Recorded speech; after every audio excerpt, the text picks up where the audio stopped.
আসসালামু আলাইকুম রহমতুল্লাহি ওয়া বারাকাতুহু। সুপ্রিয় দর্শক শ্রোতা, আজকে আমরা কুরবানি সম্পর্কে কিছু গুরুত্বপূর্ণ প্রশ্ন এসেছে, সেগুলোর উত্তর নিয়ে আমরা উপস্থিত হয়েছি।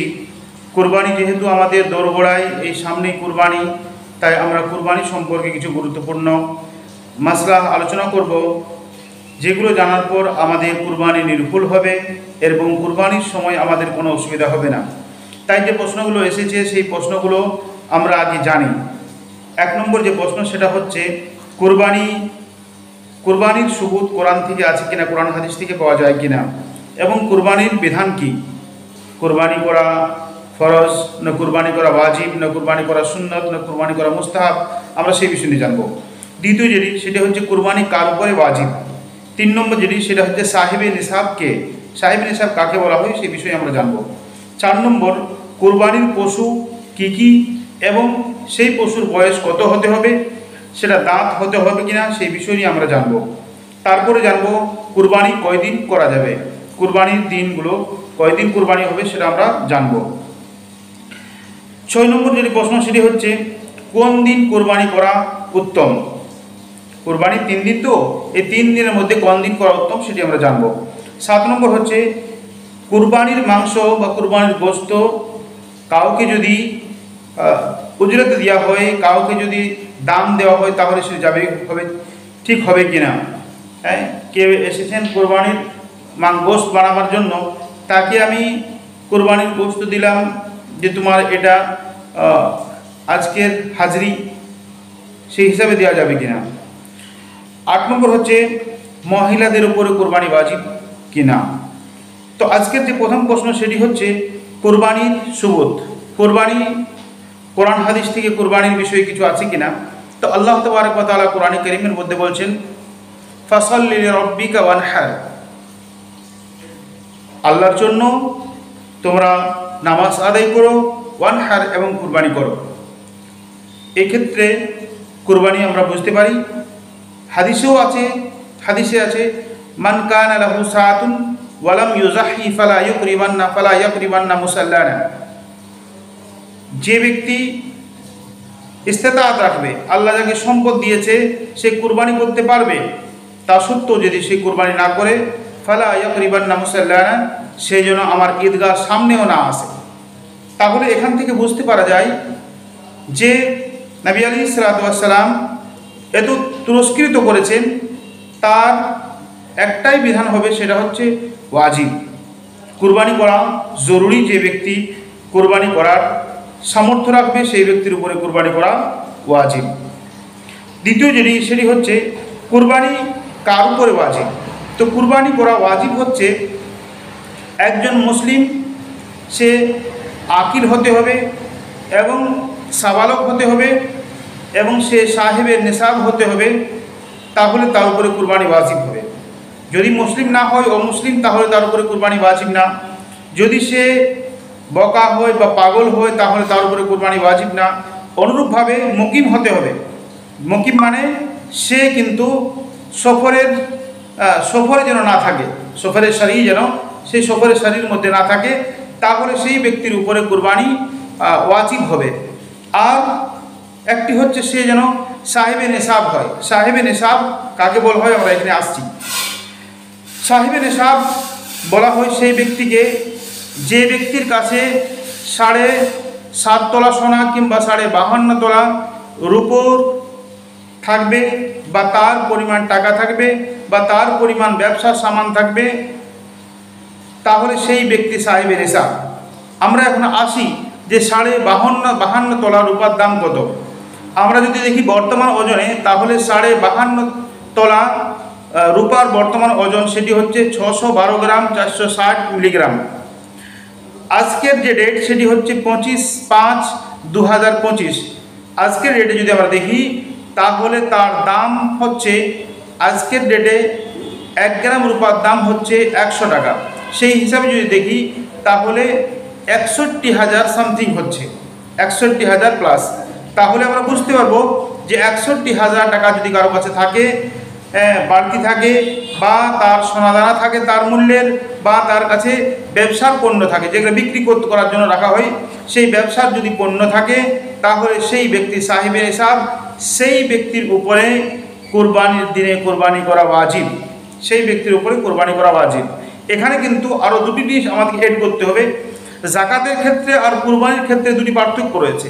একটি হচ্ছে জাকাতের ক্ষেত্রে জাকাত তখনই ফরজ হবে আদায় করা যখন সেটা হাওলানে হল হবে, মানে যে টাকাটা আপনার কাছে আছে, যে সম্পদ আপনার কাছে আছে সেটা 1 বছর স্টে হতে হবে। কিন্তু কুরবানির ক্ষেত্রে সেই বিধান না। কুরবানির ক্ষেত্রে বিধান হচ্ছে যে কুরবানির যে দিনগুলো, সেই দিনগুলোর মধ্যে আপনার কাছে যদি আপনি সাহেব নিসাব হন, আপনার কাছে যদি 61,000 পরিমাণ টাকা থাকে বা তার সোনারূপা থাকে বা ব্যবসার সামান থাকে বা সমষ্টিটা মিলিয়ে যদি দেখা হয় যে এগুলো রয়েছে, তাহলে আপনি সাহেবের হিসাব 1 বছর স্টে হওয়া কোনো প্রয়োজন না। তার সাথে সাথে একটা আরও জিনিস রয়েছে এখানে কুরবানির ক্ষেত্রে, সেটা হচ্ছে ঘরের প্রয়োজনের বাইরের সামান। আপনার কাছে প্রয়োজনের বাইরে যদি সামান থাকে, আপনি ফ্রিজ ব্যবহার করবেন একটা, আপনার কাছে ব্যবহারের বাইরে 2টো ফ্রিজ আছে, আপনার যে পালংগুলো ব্যবহার হয়, আপনার যে আলমারিগুলো ব্যবহার হয়, তার থেকেও আপনার এক্সট্রা কিছু রাখা রয়েছে, সেগুলো ব্যবহার করেন না। আপনার কাছে মোটরসাইকেল আছে, সেটি আপনি ব্যবহার করেন কিছু, কিন্তু আরও মোটরসাইকেল রয়েছে, আপনার কাছে বাইক রয়েছে, যেগুলো আপনি ব্যবহার করেন না। আপনার কাছে 4 হুইলার আছে, আপনি যেটি ব্যবহার করছেন সেটি তো ঠিক, কিন্তু যেটি ব্যবহার করেন না রেখে দিয়েছেন, সেটি আপনার কাজে লাগে না, এমনিতে রাখা আছে, তাহলে সেটিকেও কিন্তু ধরতে হবে। আর এই সমস্তটা মিলিয়ে যদি আপনার 61,000 টাকার সম্পদ হয়ে যায়, তাহলে আপনার উপরে কুরবানি ওয়াজিব হয়ে যাবে। এরপর হচ্ছে কুরবানির পশু কী কী। কুরবানির পশু হচ্ছে ছাগল, ভেড়ি। ছাগলের ক্ষেত্রে যে কোনো ছাগল হতে হবে, থাকবে, সেটা কোনো অসুবিধা নেই, ছাগল, ভেড়ি এগুলো। আর দ্বিতীয় হচ্ছে গাই, মোষ, গরু, এই সমস্তটা কুরবানির পশু। আর 3 নম্বর যেটি হচ্ছে সেটি হচ্ছে উট। এগুলো হচ্ছে কুরবানির পশু। এগুলো বাদ দিয়ে কিন্তু আর কোনো পশুর কুরবানি হয় না। এরপর আসি আমরা যে এর পশুগুলোর বয়স কত হতে হবে। ছাগলের ক্ষেত্রে, ভেড়ির ক্ষেত্রে 1 বছর হতে হবে বয়স, 1 বছর বয়স যেন হয়। কিন্তু যদি সেটা দুম্বা থাকে, ভেড়ি থাকে, আর সে 6 মাস পার হয়ে গেছে আর দেখতে লাগছে এমন যে তার মনে হয় বয়স 1 বছর হয়ে গেছে, এত শক্তপোক্ত হয়ে গেছে, তাহলে সেই দুম্বার বা সেই ভেড়ির কোরবানি করা যাবে। দ্বিতীয় হচ্ছে সেটি হচ্ছে গাই বা মহিষ। তার বয়স 2 বছর হতে হবে। যদি 2 বছর হয় তাহলে সেই গাই বা মহিষের কোরবানি করা যাবে। অনেক ক্ষেত্রে দেখা যায় অনেকে মানুষ জিজ্ঞেস করছেন যে দাঁত হয়নি। দেখুন, দাঁত হওয়াটা, একটি যখন দাঁত হয় তখন পশু বিশেষজ্ঞ যারা আছেন ওনারা জানেন যে একটি দাঁত হলে 1 বছর বয়স হয়, আর 2টি দাঁত হলে 2 বছর বয়স হয়। এটাতে কিন্তু মানা যায় যে না, 2 দাঁত হয়ে গেছে মানে 2 বছর বয়স হয়ে গেছে। কিন্তু যদি তার দাঁত না হয় আর সেটা যার কাছ থেকে আপনি ক্রয় করছেন, গরু বা মহিষ, গাই ক্রয় করছেন, তারা আপনাকে বলছে যে এটা 2 বছর হয়ে গেছে, হ্যাঁ, সেটা আপনি বুঝছেন যে না, বিশেষজ্ঞ ওনারা বলছেন যে না, 2 বছর বয়স হয়ে গেছে, এখনও দাঁত হয়নি, তাহলে 2 বছর যদি ক্রস করে যায় তাহলে কিন্তু সেই গাই বা গরু বা মহিষের আপনার কুরবানি চলবে, সেটাতে কোনো অসুবিধা নেই। অনেকে এই বিষয়টা নিয়ে বারবার করে জিজ্ঞেস করে থাকেন, তাই বললাম যে এটির কুরবানি চলবে 2 বছর বয়স হয়ে গেলে। তারপরে হচ্ছে কুরবানির দিন কয়দিন। তো কুরবানির দিন হচ্ছে 3 দিন। একটি হচ্ছে কুরবানির দিন 10 জিলহিজ্জা, 11ই জিলহেজ আর 12ই জিলহেজ। এই 3 দিন আপনি কুরবানি করবেন।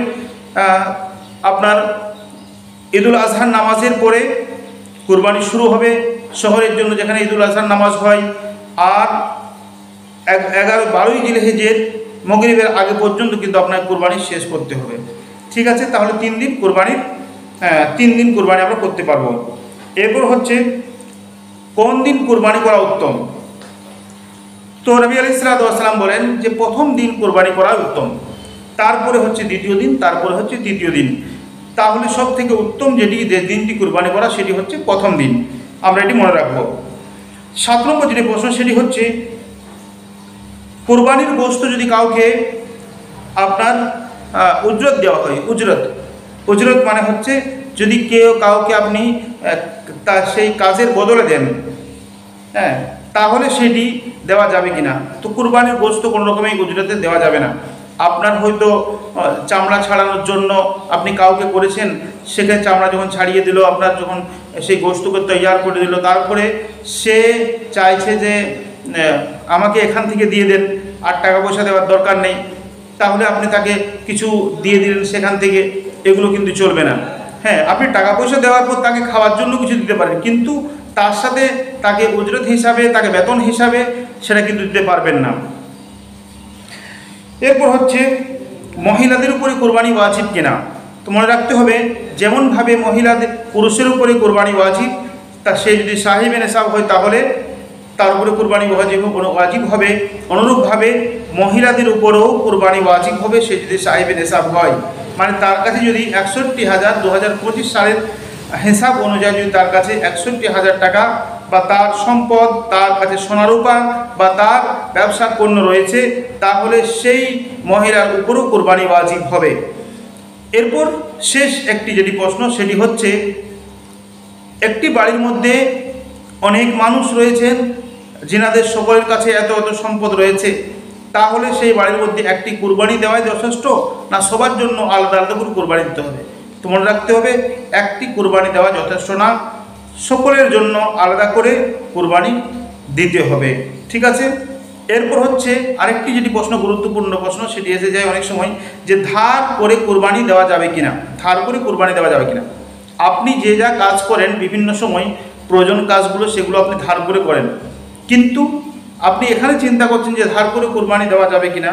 মনে রাখতে হবে, আপনি যদি কারো কাছে ধার নেন টাকা, সেখান থেকে নিয়ে আপনি পশু ক্রয় করলেন আর তারপরে কুরবানি দিলেন, আপনার কুরবানি দেওয়া যাবে, সেটাতে কোনো অসুবিধা নেই। কিন্তু আপনাকে যে টাকা আপনি নিয়েছেন সেটি কিন্তু আবার সেটি ফিরিয়ে দেওয়ার আপনার নিয়ত থাকতে হবে। কুরবানি দেওয়া যাবে, তাতে কোনো অসুবিধা নেই।